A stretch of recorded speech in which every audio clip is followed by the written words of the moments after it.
¿Cómo vamos? Al aire. Un espacio semanal para explorar y aprender sobre la calidad de vida en el área metropolitana de Bucaramanga y Santander. En cada episodio te traemos información, análisis y perspectivas sobre los temas que más impactan nuestra región. Como sabemos lo mucho que te importa tu ciudad, prepárate para descubrir cómo puedes ser parte activa de su desarrollo. ¿Cómo vamos al aire? Una coproducción de Bucaramanga Metropolitana ¿Cómo vamos? Y UNAP Radio. Los miércoles a las 11 de la mañana en unapradio.com y nuestras redes sociales. Hola, muy buenos días, bienvenidos a Cómo vamos al aire, un espacio en donde cada 15 días analizamos con cifras los temas que más nos importan como ciudadanos del área metropolitana de Bucaramanga. En el capítulo anterior estuvimos conversando con un edil de la Comuna 12 para entender un poco cómo se manifestaban las distintas formas de violencia en esta comuna, teniendo en consideración que la Comuna 12 es la comuna en donde más hurtos a personas suceden o ocurren en nuestra ciudad. Hoy vamos a conversar sobre el papel de medicina legal en la medición de la violencia urbana, particularmente por el informe de calidad de vida que adelantamos y presentamos el pasado 16 de julio. Por eso quiero darle la bienvenida en esta ocasión al doctor Germán Alberto Cano Montaño. Él es el director regional nororiente del Instituto Nacional de Medicina Legal y Ciencias Forenses, médico con amplia trayectoria en la investigación de lesiones, causas de muerte y análisis de fenómenos violentos en el nororiente del país. El doctor Cano lidera uno de los equipos técnicos más importantes en el proceso de recolección y análisis de datos forenses que alimenta la justicia, la prevención y la política pública. Bienvenido, director. Es un gusto tenerlo en este espacio que, como dije al principio, pues busca acercar a los ciudadanos a estos datos reveladores que se presentaron en el Informe Especial sobre Seguridad y Convivencia 2025, que fue elaborado por Bucaramanga Metropolitana ¿Cómo vamos? Y que aborda, entre otros aspectos, la violencia interpersonal y los homicidios, fenómenos que ustedes desde Medicina Legal pues registran con rigor, y que es una de las entidades que usamos los Cómo Vamos como fuente de información veraz y de calidad en la mayoría de Cómo Vamos del país. Bienvenido, muchas gracias por acompañarnos. Gracias a ti, Joana, y al equipo que te acompaña.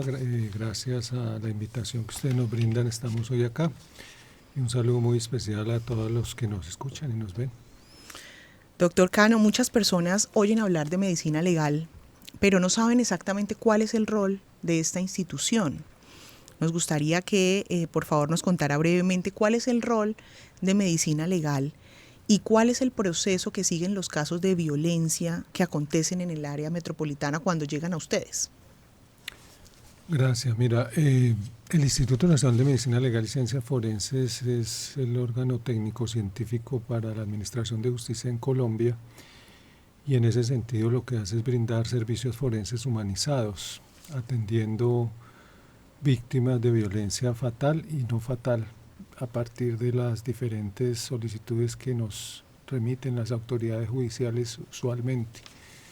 Y en ese sentido, pues nosotros, a partir del abordaje que hacemos de las diferentes disciplinas, contamos con disciplinas como la medicina, como la biología, como la balística, como la nefroscopia, como la química, la patología, la psiquiatría, diferentes áreas del conocimiento científico y técnico que a partir de los análisis que realizamos pedimos informes periciales que son de utilidad para las investigaciones judiciales, para la administración de justicia en general, tanto la justicia penal, que es como el más alto porcentaje de casos, pero también manejamos para la justicia civil, para la justicia administrativa, para la justicia laboral, la justicia de familia. Y digamos que dentro de lo que más comúnmente la comunidad y la sociedad conoce, pues son los hechos fatales en términos de muertes que llegan al Instituto de Medicina Legal, las personas que han fallecido por causas no determinadas o a consecuencia de hechos violentos que se requiere establecer la causa de la muerte y la manera de muerte una vez se ha hecho el examen médico legal del cuerpo. Ese es un volumen de casos y es quizás el más conocido dentro de la sociedad y la comunidad, pero hay un volumen muy alto que son todas aquellas personas que son víctimas de violencias interpersonales, de violencia intrafamiliar, de violencia basada en género, la violencia sexual, que requieren de una valoración médica, autoridades judiciales para avanzar en el desarrollo de las investigaciones. De acuerdo. Ahí hay una pregunta, entendiendo este rango tan amplio que tiene medicina legal en la valoración de estos distintos casos pues que llegan todos los casos a medicina legal. O sea, todos los casos relacionados con violencia necesariamente llegan a medicina legal, y la gente puede ir a tocar directamente a medicina legal para hacerse un examen de este tipo, o es una entidad a la que se llega porque son remitidos tras una denuncia en policía, en fiscalía. ¿El acceso es directo o es una remisión para quienes hacen denuncias frente a este tipo de hechos que usted nos comenta? Desde la pregunta habría que contestarla en dos maneras. Una, el ciudadano puede acercarse al instituto como parte de entidad del Estado, está garantizada que se le va a orientar cuál es la ruta de atención. Y en algunos casos, por ejemplo en los reportes de desaparición, la persona llega y no requiere realmente una remisión de autoridad judicial. Entiéndase que si una persona está buscando un familiar que está desaparecido, puede asistir al Instituto de Medicina Legal, a las sedes como tal, o a los medios que le proporciona la entidad, como la página web o las líneas telefónicas o las redes sociales, y solicitar información o radicar alguna información o solicitud de información frente a la persona que está desaparecida. Ese es un caso, digamos, especial que quiero hacer énfasis, porque sabemos que en Colombia se están buscando desaparecidos, las personas tienen en algún momento un familiar desaparecido, o reciente o de hace muchos años, y este es un caso particular del ejercicio que presta el instituto a la comunidad. En el gran volumen de los demás casos se requiere una remisión por parte de una autoridad judicial o de un juzgado o de una fiscalía o de la policía judicial o del CTI o de la SIJIN. Es variado dependiendo del tipo de conducta o de la ruta que haya encauzado la persona cuando instaura la denuncia o cuando acude a las autoridades. Eso es como las maneras de acercarse al instituto, las formas de acceder al servicio. Doctor Cano, cuando hablamos sobre homicidios, ya entrando un poco más en las cifras que nosotros estamos presentando a partir de fuente como medicina legal, cuando hablamos de homicidios y violencia interpersonal desde lo estadístico, pues generalmente hablamos de un dato, ¿no? de una cifra fría. En el área metropolitana de Bucaramanga, por ejemplo, se redujeron en 495 casos los reportes de violencia interpersonal. Se pasaron de 3.217 hechos registrados en 2023 a 2.722 registrados en 2024. Es decir, hubo una reducción del 15% de acuerdo con la información de medicina legal. ¿Cómo se construyen estos datos que entrega medicina legal? Pero más allá de eso, ¿qué ventajas o desventajas ofrece medicina legal frente a otras fuentes? Por ejemplo, Policía Nacional, que también registra casos sobre violencia interpersonal, o incluso la Fiscalía. Cuando uno mira las cifras de la Fiscalía, por ejemplo, son casi 3 veces menos las que registra la Fiscalía que las que reporta medicina legal. Para ponerle un ejemplo, en 2024, solo para Bucaramanga se reportaron 1.676 casos desde medicina legal, mientras que desde la Fiscalía se reportaron 630. Entonces ahí van un poco las preguntas, ¿no? ¿Cómo se construyen estos datos desde medicina legal y qué ventajas o desventajas tiene en medicina legal como fuente de esta información? Como mencioné anteriormente, el instituto hace valoraciones médicas, en el caso que me estás preguntando de violencia interpersonal, a partir del relato que le ofrece quien acude a la valoración. En ese sentido, pues se tiene una orden de autoridad que puede ser del CTI, puede ser de la SIJIN, puede ser incluso en algunos casos particulares de comisarías de familia, otras autoridades que tengan el rol y la facultad para solicitar estas valoraciones. Y el instituto, a través de la entrevista y a través del examen médico legal, pueda determinar que en efecto pues, estamos ante una configuración de un caso de violencia interpersonal a partir incluso del relato, porque nosotros tenemos la historia clínica a veces que nos aporta si la persona fue atendida previamente en un centro, una institución de salud, y el relato de quien manifiesta que esto hace parte de un hecho en un contexto de violencia interpersonal. Entonces, puede ser que eso explica la disparidad de cifras, en el entendido que no es solo la Fiscalía General de la Nación quien remite a este tipo de valoraciones, en algunos casos es otras autoridades. Si la conducta lleva a un delito y este es investigado como lesiones personales, pues ya es la Fiscalía el órgano competente en el país para investigarlo. Y en ocasiones, como sucede a veces también, como hay otras fuentes de autoridades que remiten, pues eso hace que las cifras tengan esa disparidad.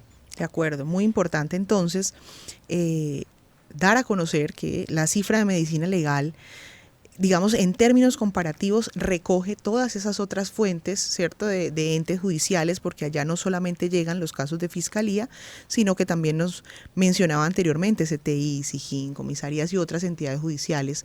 Así que por eso, digamos que el dato de medicina legal es mucho más grande, ¿cierto?, que el dato que refiere solamente una entidad como es fiscalía.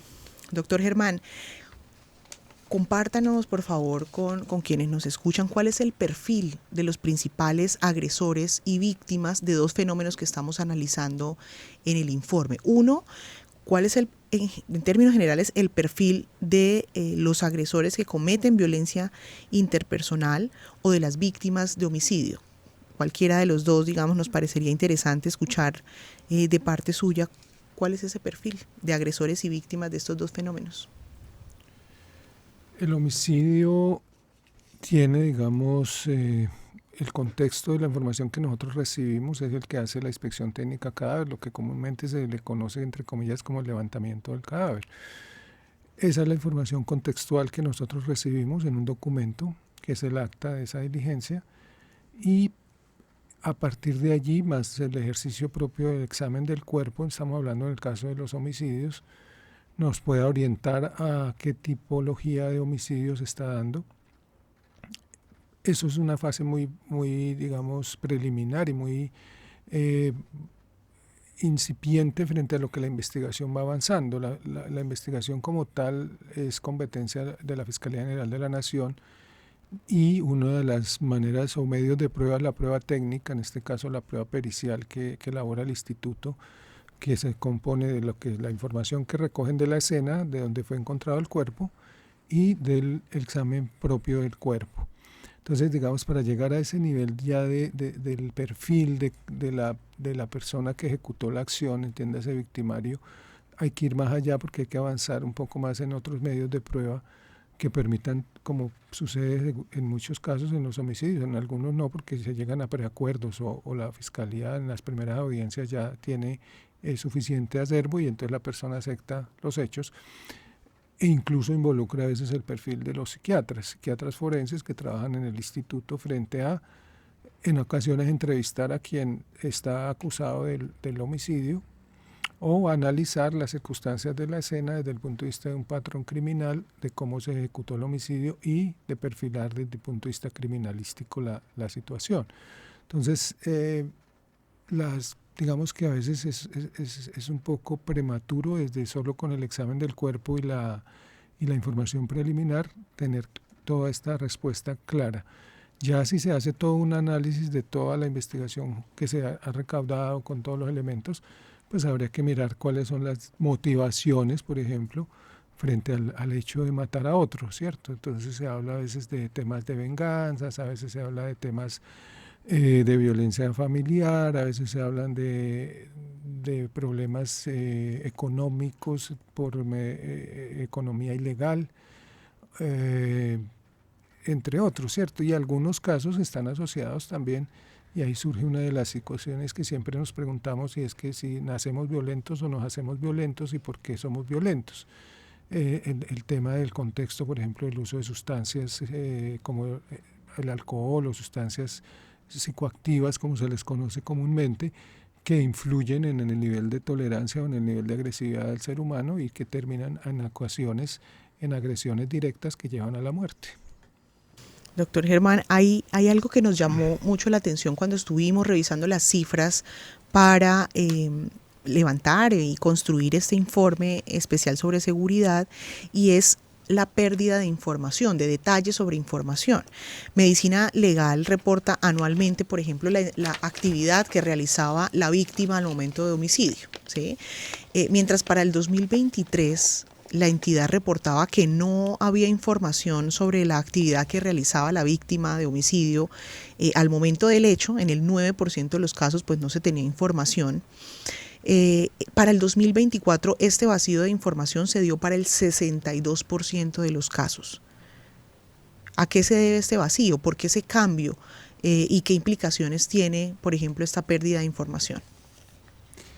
Anteriormente me refería a un documento que es el Acta de Inspección Técnica Cadáveres. Ese es el insumo en el cual nosotros nos basamos desde el punto de vista técnico y desde el punto de vista de trazabilidad de la información como referencia para ese tipo de datos, porque el procedimiento, digamos, formal y legal que le da vida a la inspección técnica o que permite dejar registrado es esa acta, y en esa acta que la elabora la Policía Judicial, entiéndase CTI o SIJIN, es donde se registra este tipo de variables, que por ejemplo la actividad del hecho o las circunstancias del hecho o qué estaba haciendo la persona cuando fue violentada, es lo que el instituto registra en los sistemas de información, teniendo en cuenta que es la información que captura en el lugar de los hechos la policía que acude al llamado. Entonces es variable por esa razón, porque a veces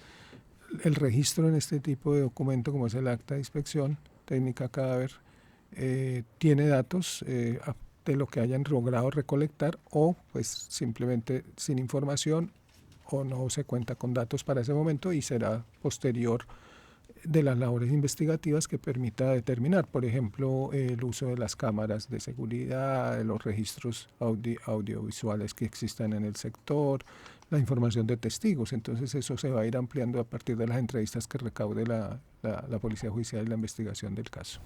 Y por eso pues ahí es muy importante también que las personas que conocen de estos hechos, ¿no?, puedan informar de pronto adecuadamente, puedan contar lo que pudieron ver, y tener pues una ciudadanía entonces activa, unas instituciones, unas condiciones de infraestructura que permitan que las investigaciones se puedan adelantar de la mejor forma, que esas actas de inspección, como ya nos mencionó Técnica Cadáveres, pues pueda tener toda la información, porque es relevante, digamos, a la hora de analizar los datos, entender de pronto un poco más las circunstancias de los hechos, no solamente para las investigaciones, sino para la prevención, para la toma de decisiones públicas, y esto pues es muy valioso en términos de programas de prevención y demás. Hay un tema muy interesante alrededor de los homicidios, y es que los homicidios fue uno de los indicadores que aumentó en el área metropolitana en 2024. Hace un momento hablábamos de violencia interpersonal y de hurtos a personas que disminuyeron en el último año. En el caso de los homicidios, este indicador aumentó en el 2024 y de acuerdo con la información y fuentes, el uso de armas de fuego pues es cada vez más común, y desde el 2023 aparece una nueva categoría en medicina legal, y es el sicariato, una categoría propia frente a la causa de los homicidios. ¿Qué nos dicen estos datos? ¿Qué podemos decir de este aumento del 13%? Y una pregunta más de opinión, y es si considera que estamos viendo una transformación en las formas de violencia urbana. ¿Es tan relevante ahora el fenómeno del sicariato en el área metropolitana que tiene una categoría propia? En la manera de registrar los hechos y convertirlos en variables o en datos, pues se van creando como esos nombres del común que se usan para describir una acción. En el ejemplo del sicariato se entendería como aquel hecho donde la persona agrede a otra, huye del lugar y usualmente usa un arma de fuego y a veces en moto o en bicicleta, llamativamente, ¿no? Aunque a veces salen del lugar del hecho caminando o corriendo. Digamos, y adicional a eso, pues habría que ver si se refiere a temas como el uso de varios o mejor dicho, el uso del arma de fuego para causar varios impactos, garantizando que lleve a cabo lo planeado. Entonces, si eso encuadra dentro de lo que hablamos de sicariato, pues seguramente en estas cifras que se van apareciendo, ese contexto de casos se les bautiza o se les califica en esa condición. Obviamente ya será la investigación posterior la que definitivamente determine otras circunstancias de modo, tiempo y lugar. Y habría que valorarlo frente al móvil, desde el punto de vista de cuáles son las motivaciones para llevar a cabo este ejercicio de matar a otra persona. Si desde el punto de vista de la motivación existe un planeamiento para usar un arma de fuego, para alejarse del lugar del hecho en un vehículo automotor, sea moto, sea automóvil. Cómo se configura todo esto frente a una situación de criminología, pero digamos que las cifras en ese mismo momento van diciéndonos, mire, a veces son por temas de hurtos, a veces son hurto a celular o hurto a bienes que tiene la persona en su momento, o amenazas que se consuman mediante esta modalidad. Digamos que si comparativamente al año pasado o al antepasado se dieron más o menos casos, pues es un criterio de analizar, sobre todo para las autoridades de policía y la parte de seguridad de la ciudad, cómo pueden buscar estrategias primero de prevención y segundo de inmediatez en la reacción, para anticiparse o para actuar y lograr efectiva justicia desde el punto de vista de detenciones a los agresores. Doctor Germán, sabemos que el trabajo de medicina legal, digamos, no se queda solamente en la recolección de los datos, ¿cierto? En sacar la información o en la parte científica, forense, sino que es tan importante y valiosa la labor que hace la entidad que esto termina alimentando decisiones judiciales. A través pues de las conclusiones a las que llegan las investigaciones, las múltiples disciplinas que participan de ellas. Esto también alimenta planes de prevención, de políticas públicas. ¿Conoce usted qué tanto se está usando esta información para prevenir la violencia y diseñar planes y programas? Ese es un ejercicio que el instituto, incluso dentro de las funciones que le otorga la ley, tiene que construirse de manera colaborativa y articulada con las administraciones territoriales. Existen en algunas ciudades el tema de los observatorios de seguridad y convivencia, en algunos sitios le llaman observatorios de violencia. Bueno, ha ido cambiando la dinámica, pero básicamente es orientado a precisamente hacer análisis, no solamente como en algún momento mencionado en otros escenarios, y es contar los muertos o el mortímetro, sino hacer análisis a profundidad sobre las cifras, las variables y las situaciones propias ya de la investigación, porque tal vez lo que mencionaba al comienzo, se tiene un ejercicio de mirar las cifras con lo que es en ese momento la foto del día de hoy, pero si haces un ejercicio ya que va más allá, que es saber hasta dónde llegó la investigación de aquellos casos que tuvieron, digamos, una investigación final, que pudo llegarse al determinador o al autor o a ambos, y en qué terminó judicialmente, pues son mucho más enriquecedores para las administraciones municipales, que al final deben propender por la seguridad de sus territorios. Entonces, estos observatorios tienen que trascender más allá y hacer estudios de ese tipo, y deben hacerse articuladamente con la institucionalidad, con la sociedad civil, con la academia, para que sean con miradas múltiples, realmente fuentes de políticas públicas de seguridad y convivencia en los territorios. Perfecto, doctor Germán. Por último, y no menos importante, usted lo mencionaba al inicio de esta conversación, nosotros hoy estuvimos hablando pues de violencia interpersonal, de lesiones fatales, ¿no?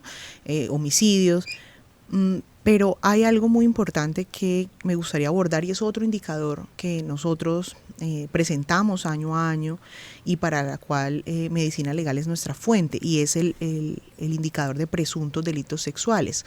Nos compartía que la violencia sexual también hace parte de esos casos o situaciones que se analizan al interior de la entidad. Este es un indicador que viene disminuyendo de forma importante en todos los municipios del área metropolitana. El área pasó de una tasa de 42 casos de delitos sexuales en mujeres a una de 33 en 2024. En otros términos hablando ya en número de casos, para que la gente no tenga la tasa, en el área metropolitana se registraron 337 casos en medicina legal en 2023, tanto para hombres como para mujeres, y esos 337 disminuyeron a 278 en 2024. De este total, en 2024, de los 278, el 72% se dio en menores de edad. ¿Qué nos dicen estas cifras sobre la violencia sexual contra niños, niñas y adolescentes en la región? ¿Y qué dinámicas o entornos están presentes en la mayoría de estos casos? La violencia sexual, el ejercicio siempre que la sociedad es visibilizarla, ¿no? Es lograr que se lleve la denuncia, que se ponga en conocimiento de las autoridades las situaciones, y cuando logramos esto, pues es credibilidad en las instituciones y en la justicia. El tema de denunciar es romper el miedo, el tema de acercarse a la valoración, es rendir el testimonio, la entrevista ante la autoridad judicial, es llegar incluso al juicio contra quien está acusado del delito. Y todo esto en las culturas cada vez se propende a que sea más visibilizado para poder realmente tener cifras ciertas del fenómeno. Lo que están en las estadísticas que usted menciona, o lo que están en los datos que maneje la Fiscalía o la Judicatura como son juzgados los casos que llevan a juicio, pues indican que la violencia sexual tiene un gran componente con que son del entorno conocido de la víctima, ¿no? De lo que es un agresor que previamente ha tenido contacto con esta persona, bien sea porque es familiar, porque es amigo, porque es educador, porque tiene un grado de confianza con la víctima depositada en ella, o a través del conocimiento sabe que ha perfilado, entre comillas, a esa víctima. También es importante a veces en la violencia sexual mirar, digamos, el tema de lo que se conoce como el abuso sexual, o sea, las conductas que se llevan a cabo de tipo sexual en menores de 14 años. La comunidad y la sociedad históricamente siempre ha visto que los niños se cuidan, se protegen, pero en la realidad pues son las mayores víctimas de estos casos. Seguramente en la estadística también lo pueden ver. Y menores de 14 años que cuentan relatos incluso muchos años después de que pasaron, cuando en esa época tenían menos de 14. O sea que desde ese punto de vista pues siempre la prevención es fundamental en los entornos familiares, primero que todo, y después ya obviamente trascender a los otros entornos donde se mueve uno a su edad de niño o niña o adolescente, como el escolar. Ya en los casos de mirar quiénes están perpetrando la conducta y analizarlo desde la psicología forense, desde la psiquiatría, pues hay, digamos, diferentes situaciones en términos de primero la aceptación de este tipo de hechos. No siempre el perpetrador acepta el hecho, incluso por eso un gran número de estos casos van a un juicio hasta que terminan en demostración del hecho a través de las pruebas, y el juicio, el juez condena a estas personas. E igual manera sucede con la sociedad, ¿no? La sociedad, a veces estos casos, digamos, existe el delito sexual tipo asalto. Es una tipología un poco así como descrita en términos de la persona que va por la calle o que está en su domicilio, que es abruptamente abordada y por eso se llama asalto, por un desconocido casi siempre, o el uso de algunos medios de transporte. Digamos que en eso también es importante llamar a la ciudadanía la confianza y seguridad que depositan en personas como el uso de mototaxi, el uso de vehículos que no sean conocidos, que a veces generan este tipo de personas que son agresores. Lo digo, digamos, de manera general, no estamos estigmatizando ni mucho menos, sino que estamos mirando cada caso en particular, cómo se ha dado las circunstancias, ¿cierto? De los entornos escolares, de los entornos familiares, de la confianza que depositan en otros, y ya los casos específicos también del asalto sexual, incluso el uso de sustancias. Hay un tema para finalizar que sucede muchísimo y está relacionado, y lo acaba de mencionar, y tiene que ver con la credibilidad de las instituciones. La confianza que tienen los ciudadanos en que llegue la justicia frente a este tipo de delitos, y cómo las cifras, aunque oficiales, en muchos casos, no solamente en delitos sexuales, pues las cifras tienen un subregistro, porque dependen muchas veces, ¿cierto?, de las denuncias. Eso sucede con los hurtos, no todo el mundo denuncia los hurtos, y como bien mencionaba, en el caso, por ejemplo, de la violencia sexual, muchas veces muchas víctimas callan lo que acontece en su entorno, y los datos no siempre son un fiel reflejo de la realidad. Así que una de las invitaciones que desde el programa hemos realizado generalmente y hacemos es la importancia de la denuncia al final para tomar decisiones. Sabemos que la justicia en Colombia es compleja, se tarda, ¿cierto? No es tan inmediata como quisiéramos. Hay unos procesos que deben cumplirse para que estas situaciones puedan concluir con sentencias, en fin, pero siempre pues se aborda este tipo de perspectivas de que, si bien las cifras no son infalibles, es lo mejor que tenemos como institucionalidad para tomar decisiones. ¿Hay algún estimado en medicina legal sobre el subregistro que pueda existir? ¿Eso existe? ¿Alguien digamos, puede mencionar más o menos el subregistro es del 15%, del 20%, o definitivamente, al no conocer, no hay investigaciones que nos permitan saber los porcentajes de subregistro en términos de denuncia?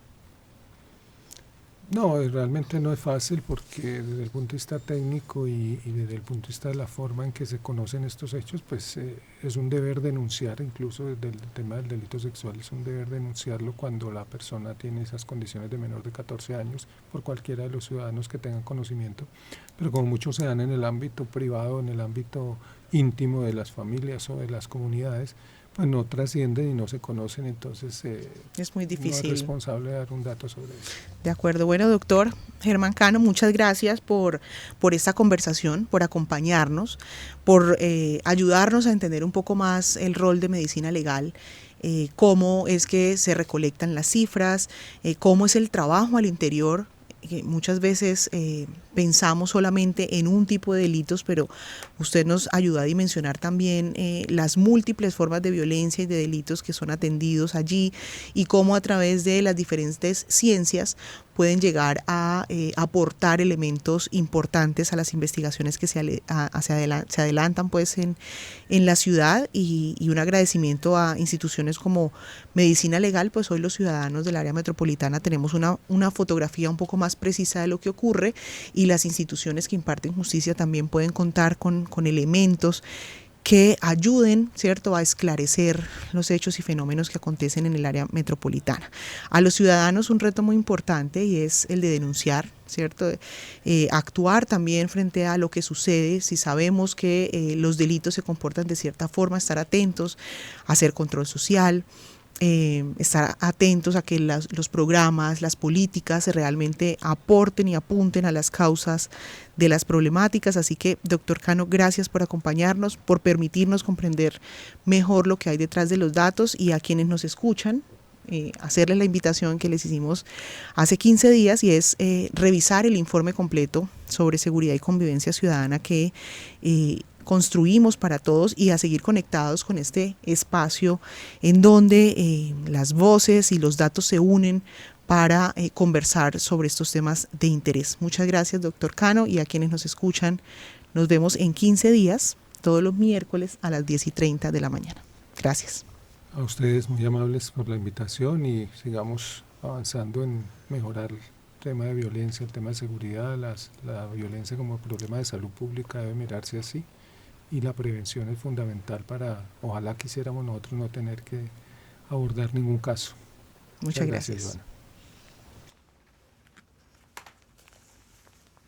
A mí se me olvidó preguntarte si esto ¿Cómo vamos? Al aire. Un espacio semanal para explorar y aprender sobre la calidad de vida en el área metropolitana de Bucaramanga y Santander. En cada episodio te traemos información, análisis y perspectivas sobre los temas que más impactan nuestra región.